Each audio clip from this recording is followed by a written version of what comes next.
Hey, what's going on, guys? Welcome back to my YouTube channel. Today I have a pretty epic story for you guys, and we're gonna basically it's a very interesting story. So a friend of mine in Toronto, he was an avid collector back in the day. He collected around 10-15 years ago, and he basically, I mean, when I saw his collection, you guys will see it soon once we do a video on it, his collection was absolutely insane. I've never seen anything like it. What we did was we went through the cards and we picked out the highest value ones that we can send in so that we can get them graded PSA Express. All right, now this is the results. But before we dive into this, I'm gonna pass over the mic to my buddy. We're gonna call him BL or Kaiba or whatever you want to call him, and we're gonna go through just how he acquired these cards and how did he even get into collecting. Go ahead. Okay, hello folks. Okay, when I started this collecting, it was at the year of 2000. At that time, I was in the IT industry. I make a lot of extra money because I'm a consultant and working for big company. So I do have decent amount of extra money that I can spend. And at that time, I don't have any children. So what I did is I spent a lot of my money collecting those nice things. So the first thing I target is Pokemon. Okay. And after that, 2002, when Yu-Gi-Oh come out, I like the design, everything. So I also start collecting Yu-Gi-Oh card as well. And those are my two primary collection, okay? And near the year of 2003-04, I also start collecting Magic cards, okay? But I didn't know, I find it out in February when I clean up all my old stuff. Then I find those sealed boxes of Pokemon cards, like the Jungle, the Team Rocket first edition. And when I accidentally check eBay, the prices was ridiculous. When I bought them, it was only $60 US. Now it's selling for 30,000 Canadian. Of course, I understand right now the price are dropping a little bit, but no matter what, I'm still winning on that. Okay, so the key thing here is when I start my collection, because of my extra cash, honestly, I start my collection pretty crazy. I don't own one full set. I actually purchase loads of booster box at that time because they are not that expensive from my perspective, and I open them myself. I immediately pack everything. Those are ultra rare, super rare, and secret rare. Everything, like for the Yu-Gi-Oh side. And Pokemon, of course, 12 holo per booster box. So what I did is I complete a lot of collection, more than one set per type, I would say. Like Pokemon, I collect all the way up to Delta species, okay? And I have a full set of everything, minimum. And a lot of sets, I have more than that. I actually, for example, like Sky Ridge, those 4 sets that has a reverse holo, I have a complete set with all the reverse holo, as well as the regular card with holos. So this is my crazy collection I see. I know that some of those sets, not every card are so expensive. Only the base set card are really crazy nowadays. But as time goes by, I'm pretty sure the rest of it will also go crazy because they are all first edition. Okay, I do also have a lot of unlimited. Okay, when I was a collector, I thought that collecting only, I want to collect everything that they publish, and that's the thing. So anyway, this come back to me, and I didn't know that. Now I find out that buying those things is actually better than investing in the stock market. Okay, and I never anticipate things like that, but I'm glad about it. because it's just the timing. I was born at that time. I don't have any children. However, my collection actually stopped after about 10 years when I have my first son. And my focus is now focused on the family. So that is the case. But honestly, when I collecting those things, my monthly expense on my credit card is like $50,000 Canadian per month for a few months. Until my wife find it out, and she said that if you don't stop or spending less, I'm gonna divorce with you. Okay, that was really I know that I've been out of control at that time, but to tell you the truth, the end result is I have all those Pokemon up to Delta species, or maybe a few more set later. Okay, not all those modern or before modern. Okay, none of those. And for Yu-Gi-Oh, I have everything. I don't recall up to where. CRV. CRV, yeah. So I guess basically I have all those ultra rare. The only part that I would never have right now is all those new ghost cards. Okay, I never have those because I don't collect anymore. Right now, I'm gonna be slowly selling all those collection, and some of them will be a raw card. So in the future, if you guys like to buy raw card, you might find me on the eBay. Okay, so that is the case. I'm not planning to grade everything. I only want to grade those that have value. Okay, and then I will sell them most likely through PWCC. Okay, so stay tuned, folks. Thank you for your listening. All right, so basically he has like multiple sets from LOB all the way to CRV. Like, he has multiple copies of complete sets. I mean, it was absolutely insane. I've never really seen anything like it. I'm sure some of you guys, like very renowned collectors, have seen it. But either way, we picked out the best stuff. We picked out 10 cards. We didn't want to make it too expensive because we don't know how the grading is with the new AI system. So we paid $300 a card minimum without the upcharges, and here's what we have today. So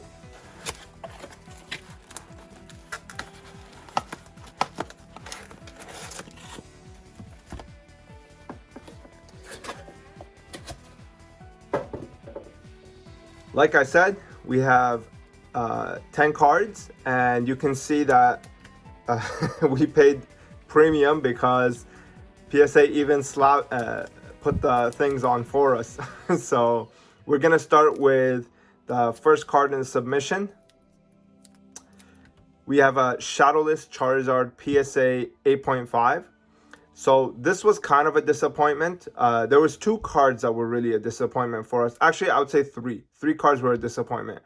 This one, because honestly, the quality of this was pretty top notch. I evaluated this at a 9, like an 8 to 9. They got it right in between. If they had given us an 8 or a 9, I think it would have been better. But for what it is, I mean, we're very happy with this. He had around like 10 Shadowless Charizards, and we picked the best 2 out of them. The rest will go through like bulk submissions. But I mean, what else could you say? It's a Shadowless Charizard, very low pop, and it's an 8.5, but you know, what can you do? Next, we have a step up, a 9 Shadowless Charizard. So I rated this one as a 9+, which means that on the lowest end it would get a 9, on the highest end it would get to 10. I think the only problem with this one was the centering left to right or top to bottom. I would say left to right a little bit, but otherwise, I mean, there was really nothing wrong on this card. No whitening, nothing. Everything was packed fresh. Like, he packed everything, right? So, I mean, absolutely incredible. Next, we have the second disappointment in this submission, which is Venusaur. I rated this one at a 9 minimum. I don't understand why it got the 8.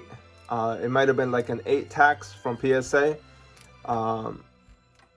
yeah, I mean, it's okay. The rest of the sub made up for it, so we'll take this one.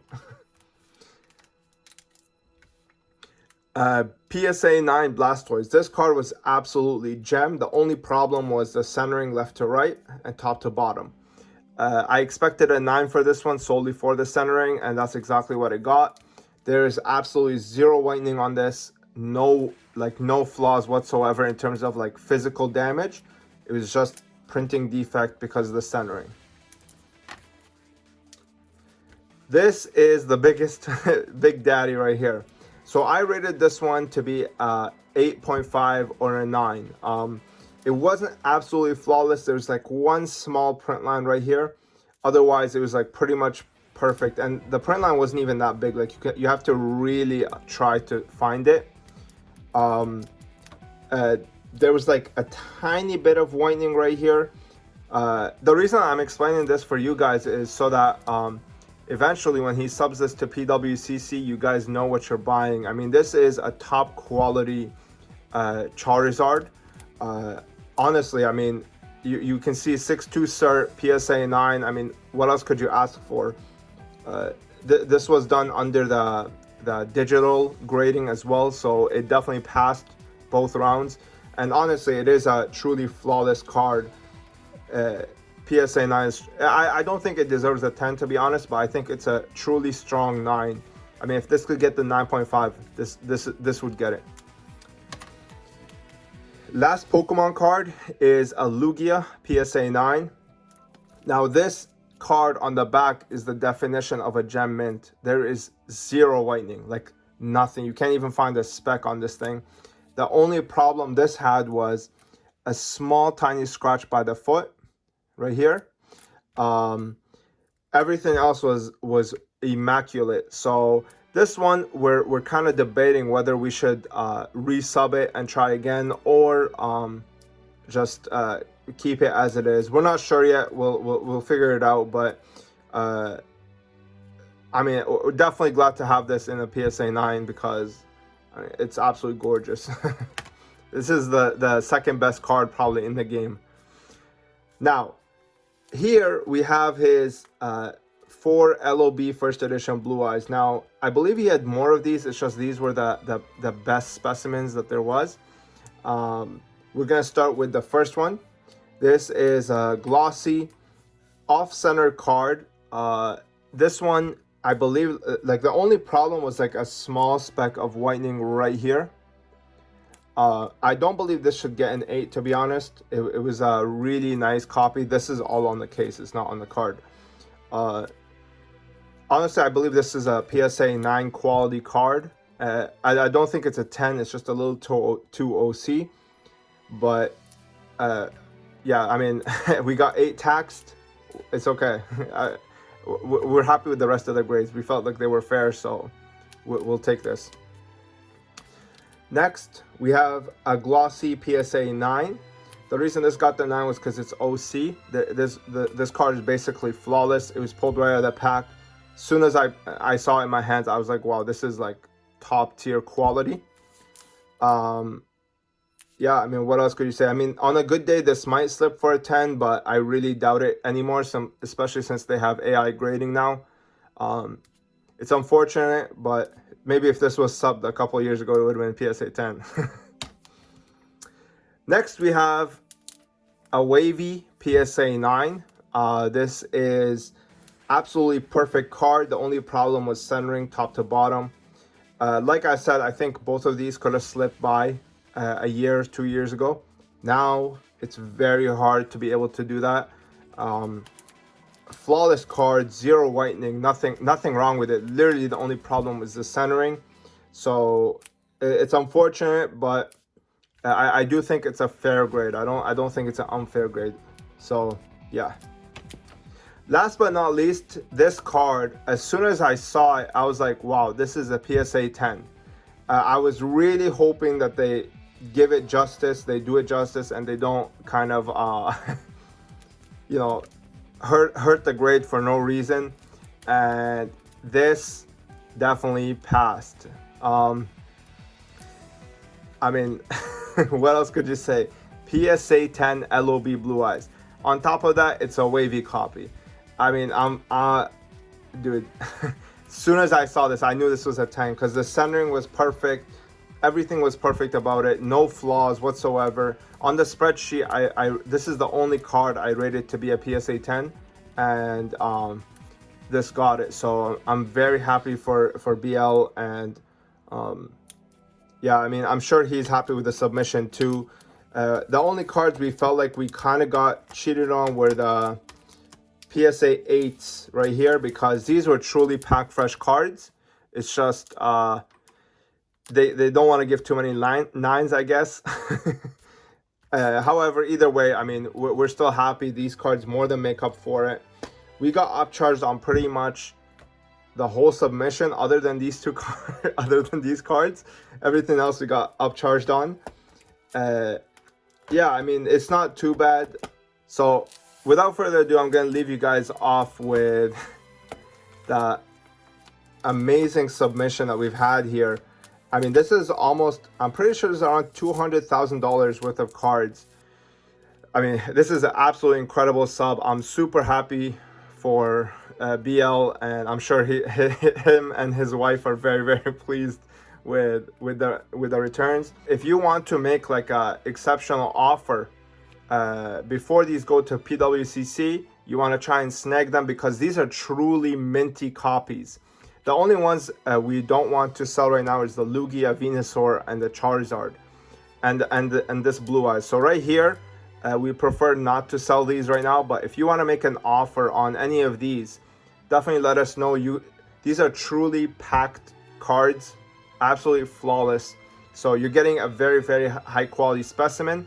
All right. So thank you for watching, guys. Very, very legendary submission here. What do you think about the experience, Ben? Well, it's astonishing. That's all I can say.